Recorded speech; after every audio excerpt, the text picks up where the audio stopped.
Hey, I'm Richard Lawn and I'm a financial advisor. I wanted to take a moment and talk about saving for multiple goals. A lot of times I'll talk with both prospects and existing clients about accomplishing and working on multiple financial goals that they have all at once. This is really common with young professionals and young families. They're looking to, prepare for.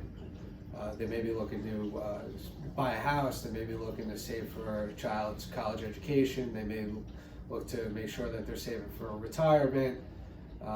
They may want to start a business. There's really a lot of different goals that clients and prospects and people are working on. So let's start there. The first thing that I would advise you to do is to clearly define what goals that you have. Spend time either on your own or with your significant other discussing the goals that you have, both short and long term for yourself. The next thing I would recommend doing is trying your best to reverse engineer how this could be accomplished financially. So let's use saving for a down payment on a house.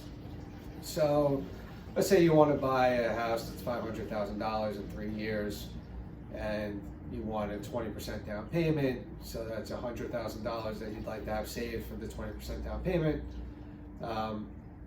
You could just use easy math to figure out how much you already have, how many months you have left, how much you need to be saving per month. And then you may want to adjust your budget accordingly.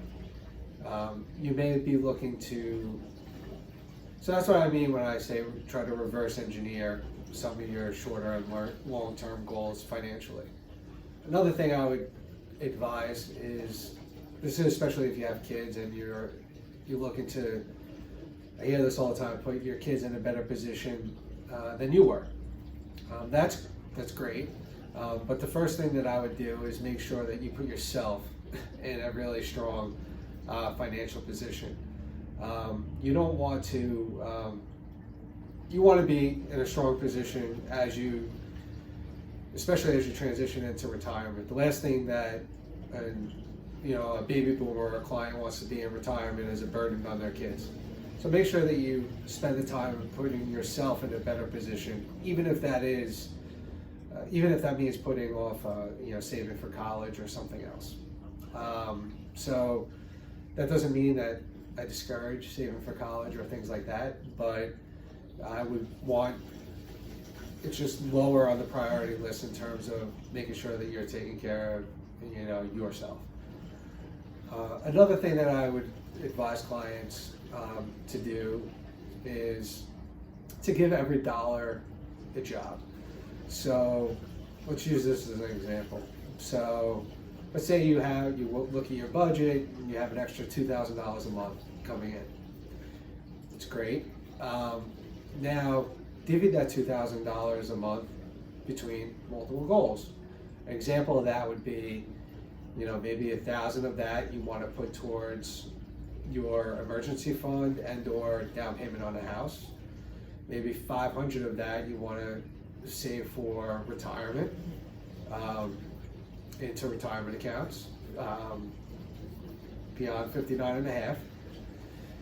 And then maybe 500 you want to invest for long-term growth in a non-qualified or non-retirement account. But you don't necessarily want to wait until 59, 60 years old to use the money. So in that scenario, there's 3 different things, 3 different jobs for that money. So you may invest your retirement money one way, and then your non-retirement investment account another way, and then treat your cash reserve and your down payment a third in a separate way. So that's another tip that I would give you. So there are a couple tips that I would recommend. Hopefully this video gives you some value. Please feel free to reach out to me to start a conversation if you'd like. I'll include a link to my email address, and I look forward to chatting again soon. Bye.